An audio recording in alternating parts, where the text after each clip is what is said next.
Hello guys, solo levelling Ragnarok का season 2 आखिरकार आ गया है और चैप्टर 48 अभी अभी रिलीज हुआ है। तो चलो शुरू करते हैं। दृश्य की शुरुआत होती है एक हेलीकॉप्टर से जो शहर के ऊपर उड़ रहा है। नीचे पूरी तरह से अफरा तफरी मची हुई है। एक डंजन ब्रेक चालू है। हम देखते हैं कि एक भयानक मॉन्स्टर पर हमला हो रहा है और उसे तुरंत खत्म कर दिया जाता है। फिर एक और मॉन्स्टर आता है, उसे भी एकदम सटीक हेडशॉट से ढेर कर दिया जाता है। कट होता है संग सूहो पर। वो लड़ाई के बीचों बीच है, एक मॉन्स्टर को जबरदस्त किक मारते हुए। वो किक सीधा लगती है और वो भारी बीस्ट दूर जा गिरता है। सूहो अपने दुश्मनों को खत्म करने के बाद रुकता है और सोचता है, ये सब एक ही वार में गिर गए। अब तो मैं ये भी नहीं माप सकता कि मैं कितना ज़्यादा स्ट्रांग हो चुका हूँ। फिर सूहो को कुछ महसूस होता है। वो इधर उधर देखता है, पास में और लोग भी लड़ रहे हैं। हम देखते हैं कि हंटर्स की एक टीम मिलकर मॉन्स्टर्स से लड़ रही है। उनमें से एक हंटर एक बीस्ट से लड़ते हुए कहता है, जब से ये ब्लैक इक्विपमेंट मिला है मेरा शरीर हल्का महसूस होने लगा है। अब तो जैसे ही वो एक मैसिव मॉन्स्टर को काटता है, वो चिल्लाता है, अब मैं भी इन मैजिक बीस्ट को मार सकता हूँ। सूहो उन्हें देखकर मुस्कुराता है और सोचता है, लगता है इन्हें मेरी मदद की जरूरत नहीं पड़ेगी। ये काफी अच्छा लड़ रहे हैं। शैडो आइटम्स का स्टैट बढ़ाने वाला इफेक्ट इन्हें और मजबूत बना रहा होगा। सूहो अपना दायां हाथ उठाता है और शांत होकर कहता है, अराइज। अपनी स्किल एक्टिवेट करते हुए सूहो अंदर ही अंदर सोचता है, शैडो क्रिएशन, ये स्किल मुझे क्लास एडवांसमेंट के बाद मिला था। एक ऐसी स्किल जो शैडोज का यूज करके आइटम्स बनाती है। मैं उन मटेरियल्स को ढूंढ सकता हूँ जो शैडो सोल्जर्स की इन्फॉर्मेशन के अंदर छिपे होते हैं, और मैं उन्हें डिसमेंटल और रीअसेंबल करके किसी भी फॉर्म में रिक्रिएट कर सकता हूँ। सूहो स्किल को पूरी तरह से चैनल करता है और उस जायंट मॉन्स्टर की लाश को अब्जॉर्ब करना शुरू करता है। अचानक कई सिस्टम विंडोज एक साथ खुलती हैं। Item, shadow Naga warrior shoulder protector, creation grade rare type, armour upper body, defence जोड़ 2 8, अटैक जोड़ 2 5। Item, shadow Naga warrior gauntlet, creation grade common, type armour arm, attack जोड़ 5 5, स्ट्रेंथ जोड़ 4। Item, shadow Naga warrior belt, creation grade rare type armour waist, defence जोड़ 2 0, agility जोड़ 4। Suho सोचता है, हर item का क्रिएशन ग्रेड अलग है। वो इक्विपमेंट जो मैं अपने दिमाग में अच्छे से इमेजिन कर पाया, वो रेयर ग्रेड निकला। लेकिन जो गॉन्टलेट मैंने जबरदस्ती शेप में ढाला, वो कॉमन बन गया। क्या मुझे हाई क्वालिटी आइटम बनाने के लिए मटेरियल की कैरेक्टरिस्टिक्स के हिसाब से ही बनाना पड़ेगा? फिर एक नया स्टेटस विंडो सामने आता है। Name, Sung Suho, fatigue 0, level 42, class irregular white shadow, title one who overcame adversity जोड़ 1 मो, एचपी 8525 बटा 8525, एमपी 820 बटा 820, strength 130, health 62, agility 51, intelligence 61, sense 51, available points 0, active skills, rulers authority LV 2, shadow extraction LV 2, storm slash LV 1, shadow creation LV 1, shadow item contract LV 1, shadow item storage LV 1। एक और system window खुलती है। Skill, shadow item storage LV 1, class exclusive skill, no mana required. Shadow item को caster की shadow में absorb करके store करता है। स्टोर्ड शैडो आइटम्स को कभी भी समन या दोबारा अब्जॉर्ब किया जा सकता है। Stored shadow item count 0/40। सूहो सोचता है, आखिरकार क्लास एडवांसमेंट के बाद मुझे शैडोज को स्टोर करने वाली स्किल मिल गई। हालांकि ये सिर्फ आइटम्स तक ही लिमिटेड है। एक और सिस्टम विंडो सामने आती है। Skill, shadow item contract level 1, class exclusive skill, no mana required. इस स्किल से यूजर किसी शैडो आइटम को एक यूनिक नाम देकर उसे लेवलिंग आइटम बना सकता है। सिर्फ हेरोइक ग्रेड या उससे ऊपर के शैडो आइटम्स पर लागू होता है। यूजर कोई और आइटम इक्विप नहीं कर सकता, सिर्फ शैडो आइटम ही पहन सकता है। Item stat increase value 30%। Suho सोचता है, लगता है ये कॉन्ट्रैक्ट स्किल सिर्फ हेरोइक ग्रेड या उससे ऊपर के शैडो आइटम्स पर काम करता है। लेकिन ये क्लास का नाम, इसका मतलब क्या है? ऐसा तो नहीं है कि मेरी शैडो सच में सफेद हो गई हो। जैसे ही सूहो ये सब सोच रहा होता है, अचानक कई मॉन्स्टर्स उसकी तरफ दौड़ते हुए आते हैं, हमला करने के लिए। सूहो तुरंत अपनी पोजीशन में आ जाता है, काउंटर के लिए रेडी। अचानक एक कदमों की आवाज सुनाई देती है। एक शख्स हवा में कूदता है और एक ही मोशन में वो सीधा ऊंचाई से नीचे आता है और अपने एक पावरफुल लैंडिंग से उस मैसिव मॉन्स्टर को कुचल देता है। सूहो मुड़कर देखता है, वो शख्स पहले से ही बैटल स्टांस में है। वो है पाक डोजन। वो कॉन्फिडेंटली मुस्कुराता है। फिर जैसे ही पाक डोजन अपना हाथ हिलाता है, 3 से 4 मॉन्स्टर्स चारों तरफ से उसकी ओर दौड़ते हैं। वो शांति से अपनी स्किल एक्टिवेट करता है। एम्पलीफाई, उसका हाथ चमकने लगता है। वो वार करता है और बस एक ही वार में वो सारे मॉन्स्टर्स ढेर हो जाते हैं। सूहो और बाकी हंटर्स हैरानी से उसे देखते हैं। एक हंटर हैरान होकर कहता है, वाह, उसने सारे मैजिक बीस्ट्स को एक ही बार में हरा दिया। चारों तरफ मॉन्स्टर की लाशें पड़ी हैं। और फिर सूहो और पाक डोजन की नजरें टकराती हैं।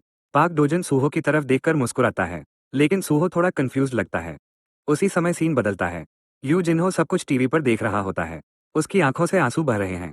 वो चिल्लाता है, सुहो, तुम सही सलामत थे, तुम बदमाश, तुम्हें वापस आते ही मुझे कॉल करना चाहिए था। यू जिन्हो के पास खड़ा है वू जिचल, जो धीरे से कहता है, सच में, राहत की बात है। फिर वू जिचल का फोन बजता है।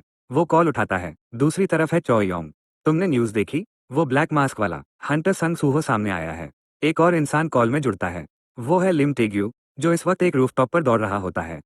वो जिसने ब्लैक मास्क पहना था, जिससे मैं ली मिनसिंग के साथ था तब मिला था, वो वही है। मैं अभी फील्ड में मौजूद हंटर पार्क डोजन से संपर्क करता हूँ और उसे अरेस्ट करने के निर्देश देता हूँ। वो जिचल जल्दी से जवाब देता है, कोई वायलेंस मत करना, अभी तक कोई एविडेंस नहीं है कि हंटर संग सूहो ने कुछ गलत किया है। लेकिन लिम टेग्यू गुस्से में कहता है, तो फिर उसने उस वक्त अपना चेहरा क्यों छिपाया था? वो पक्का स्टार पाउडर से जुड़ा हुआ विलन है।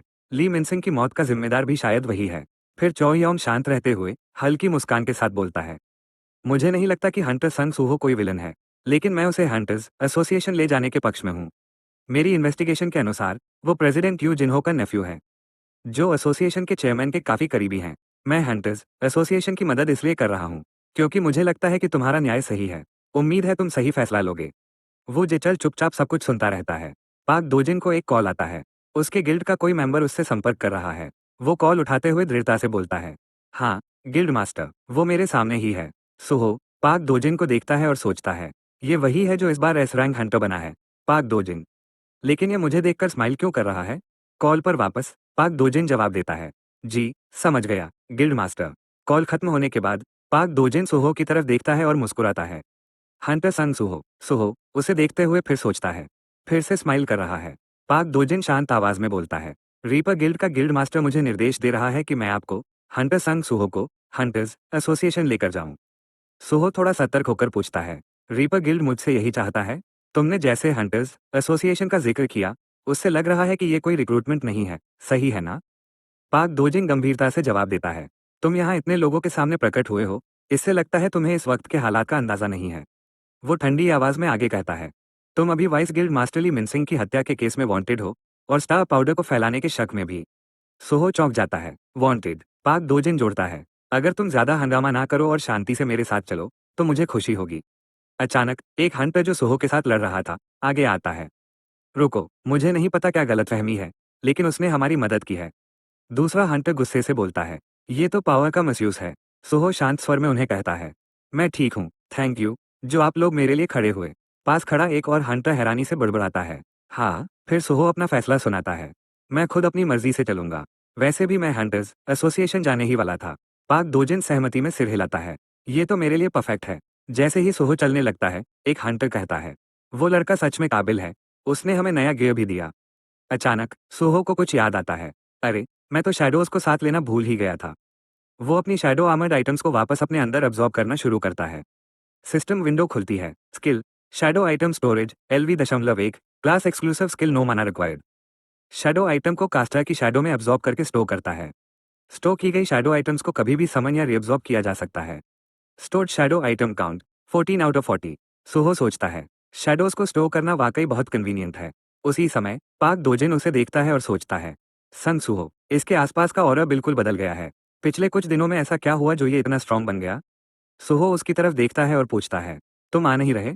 पाक दोजिन शांत मन से सोचता है, अब स्टार फ्रैगमेंट उसके खिलाफ काम करे, इसकी संभावना बहुत कम हो गई है। पहले मुझे स्टार फ्रैगमेंट को डेवलप करना होगा ताकि मैं एक एस रैंक हंटर को कन्वर्ट कर सकूं। जब दोनों साथ साथ चलते हैं, पाक दोजिन अपने विचारों को जारी रखता है, तब तक मुझे इसके करीब ही रहना होगा। जैसे ही तीनों हंटर साथ में चल रहे थे, तभी एक का फोन बजने लगा। तीनों रुक गए और अपने अपने मोबाइल्स निकाले, स्क्रीन पर देखा। एक ने घबराते हुए कहा, ये क्या है? Emergency warning. वो पढ़ते हुए बोला, ये जेसन प्रिजन वही तो है जहां खतरनाक क्रिमिनल्स और अवेकनर्स को बंद किया जाता है। स्क्रीन पर अलर्ट चमका, लेस देन जेसन प्रिजन में massive prison break greater than. लगभग 500 सी रैंक अवेकनर्स भाग निकले हैं। शक है कि उन्होंने इलीगल स्टिमुलेंट्स का इस्तेमाल किया। नजदीकी हंटर्स से तुरंत मदद की उम्मीद। एक और हंटर बोला, इतनी बड़ी आउटब्रेक, वो भी ऐसे जगह में, और वो इलीगल स्टिमुलेंट, क्या वो स्टार पाउडर ही है? शब्द गूंजा, स्टार पाउडर। सोहो ने ये सुनते ही चलना रोक दिया। पाक दोजिन ने ये देखा और पलटा। तुम ये करने का सोच भी नहीं रहे हो, सही? उसने गंभीर आवाज में पूछा। सोहो ने मजबूती से जवाब दिया, मुझे इन भागे हुए कैदियों को रोकना होगा। पाक ने समझाने की कोशिश की, और हंटर भी इकट्ठा हो जाएंगे। तुम्हें जाने की जरूरत नहीं है। लेकिन सोहो ने सिर हिलाया, अगर ये लोग स्टार पाउडर यूज कर रहे हैं, तो सिर्फ हंटर काफी नहीं होंगे। पाक ने थके हुए अंदाज में कहा, अगर तुम अभी एसोसिएशन नहीं गए तो बड़ी मुसीबत में पड़ोगे। और इसका मतलब है मैं भी। वो सुहो की तरफ देखा, फिर आंखें बंद की और फैसला लिया। मान लेते हैं कि मैंने पूरी कोशिश की, लेकिन फिर भी तुम्हें रोक नहीं पाया। सुहो ने सिर हिलाया और चलने को तैयार हुआ। थैंक यू, मैं जरूर हंटर्स एसोसिएशन में आऊंगा, बाद में। और फिर बोला, तो चलता हूँ। इतना कहकर सुहो बिल्डिंग्स के ऊपर से कूदता हुआ जिसन प्रिजन की तरफ निकल गया। पाक डोजिन वहीं खड़ा रहा, उसे जाते हुए देखता रहा। और फिर धीरे से मुस्कुराते हुए बोला, परफेक्ट टाइमिंग, अब देखता हूँ ये कितना ज्यादा स्ट्रांग बन गया है। सायरन चीखने लगे, चारों तरफ अफरा तफरी मच गई। जिसन प्रिजन में कैदी बेकाबू थे, कुछ मर चुके थे और बाकी आपस में हिंसक लड़ाई में थे। प्रिजन की ऊंची दीवारों से घिरी वो विशाल बिल्डिंग अब एक साइड से टूट चुकी थी। अंधेरे में एक आवाज आई, सच में इंसान कितने क्रूर होते हैं।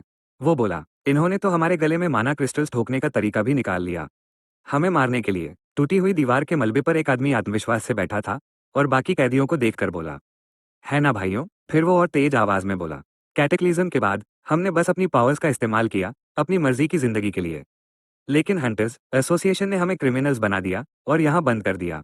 उसने मुट्ठी भींची, अब बदला लेने का वक्त है। बाकी कैदियों ने उसकी तरफ देखा। उसने घोषणा की, सैकड़ों अवेकनर्स यहाँ हैं, डी रैंक से लेकर बी रैंक तक।